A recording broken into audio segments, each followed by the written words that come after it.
Hi, my name is Matthew Moniz, and the first month of 2016 has already come and gone. With that being said, there's a bunch of smartphones about to make their way onto the market. There's a lot of leaks and rumors circulating the internet, so we've decided to put a list of our top 5 favorite upcoming smartphones. So let's get started.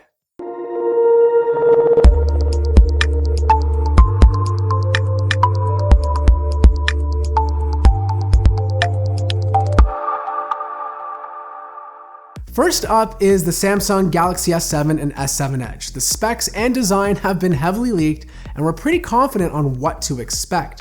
Samsung is planning to keep things familiar, which means you won't see much of a design change. The screen size on the regular Galaxy S7 will be bumped up from last year's 5.1 to 5.2 inches, and the S7 Edge will possibly replace the Edge Plus variant and have a 5.5 to 5.7 inch form factor. Other specs include a Snapdragon 820 or Samsung's own Exynos 8890 processor with 3 to 4 gigabytes of RAM.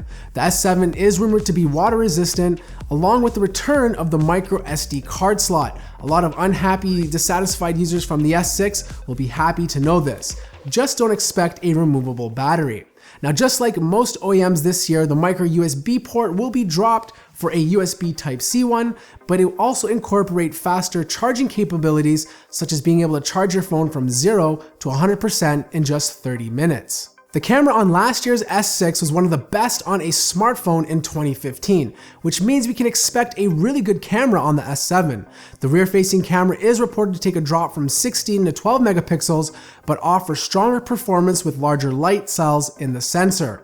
The smaller sensor size will allow the camera to sit flush on the back, and overall this will result in better pictures, improved autofocus, and superior low light performance.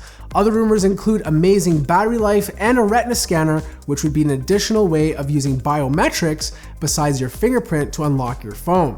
And according to the Wall Street Journal, the retina scanner will be faster than the fingerprint scanner and offer stronger security. The Galaxy S7 and S7 Edge will be announced on February 21st, a day before the Mobile World Congress starts, and rumored to be released in the US and Canada on March 11th. Next up is the LG G5, and out of all the Android devices coming out this year, we're probably the most excited about this one.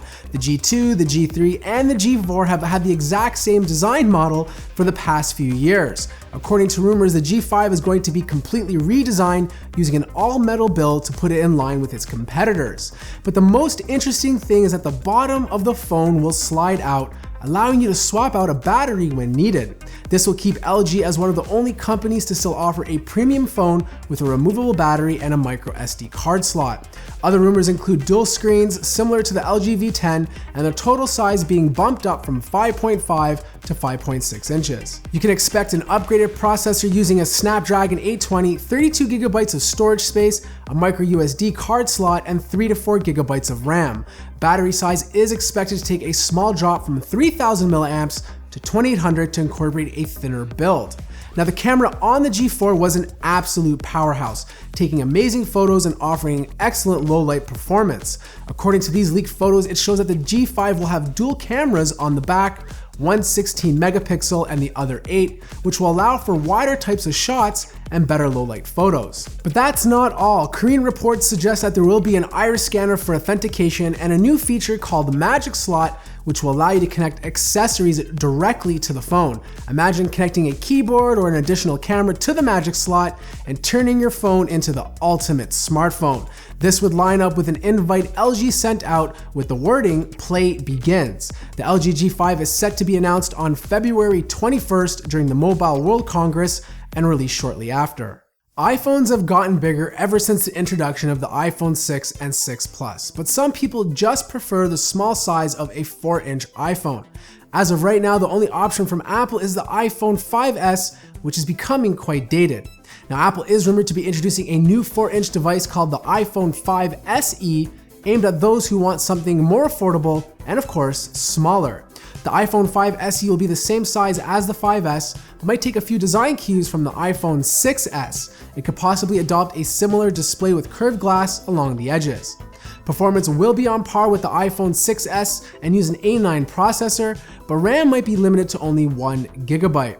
Other specs include a 1.2 megapixel front-facing camera, an 8 megapixel rear-facing camera found on the iPhone 6, a 1624 milliamp battery, and be offered in 16 or 64 gigabyte capacities. You can also expect live photos, Touch ID, and NFC to support Apple Pay, but don't expect any 3D touch. Apple is planning an event in March, and it could possibly announce it then. Pricing is rumored to be around $450 to $550 US. Fourth up is the 2016 Nexus. Now this phone is also way too early to be talking about, but I wanted to give it a mention because there's a couple of things that could possibly happen. The first one is what's been happening all along. Google partners up with an OEM and creates two Nexus phones and releases it like they do every single year. This would be in line with a rumor circulating on China's Weibo social network, claiming that HTC will be making both models. A smaller Nexus at 5 inches and the bigger one at 5.5. If HTC manufactures this year's Nexus device, this could be the last time Google partners with an OEM. This would be sort of ironic considering Google made the first ever Nexus with HTC, and it would be the last. Now, I'm not saying the Nexus line is going anywhere, but at some point it will be designed and produced by Google itself. According to CEO Sundar Pichai, he intends to vertically integrate Nexus smartphones. So basically what this means is that Google will be in a better position to optimize their hardware and software to work together. This would provide a multitude of benefits such as increased battery life, faster performance, and better memory management, something Apple has been doing all along. Google can brand the phone as a Google device and add it to their hardware lineup next to the Chromebook Pixel and the Pixel C tablet. Now, considering HTC launches their flagship device around the same time as Samsung and LG, they've been fairly quiet. However, there are a few tidbits, not timbits, of information that have surfaced. One is that we know the HTC One M10 is codenamed Perfume, and according to Evan Blass of EviLeaks, the M10 will resemble the A9, a design that some say resembles a certain fruit. The specs include a Snapdragon 820 processor, 3 or 4 gigabytes of RAM, 5.1 or 5.2 inch Quad HD display, possibly using OLED technology, 32 gigabytes of storage, and a micro SD card slot. The battery size will be around 3000 milliamps with quick charging, and you can expect HTC to make the move to USB Type-C. Now, fans of boom sound speakers will be disappointed to know that HTC might be getting rid of the front external speakers for a smaller one on the bottom in order to reduce the overall size of the phone. The good news is that they're including an improved digital to analog converter inside for superior audio quality. The rear camera is still up in the air, but some rumors suggest the same 23 megapixel Sony sensor that's inside of the Xperia Z5. Others mention a 12 megapixel ultra pixel sensor. Whatever they decide to go with, I don't really care. It just has to be really good, since this has been a weak spot for HTC on their past few models. There will also be a fingerprint scanner, most likely on the bottom, resembling the one on the HTC One M10 Plus. And you can expect an update to the software using the latest version of Android 6.0 Marshmallow and Sense 8.0. No release date has been set in stone, but most likely it'll be announced late February or early March. So those are our top 5 upcoming smartphones of 2016. I am really excited to see what these phones look like. I can't wait to get my hands on them.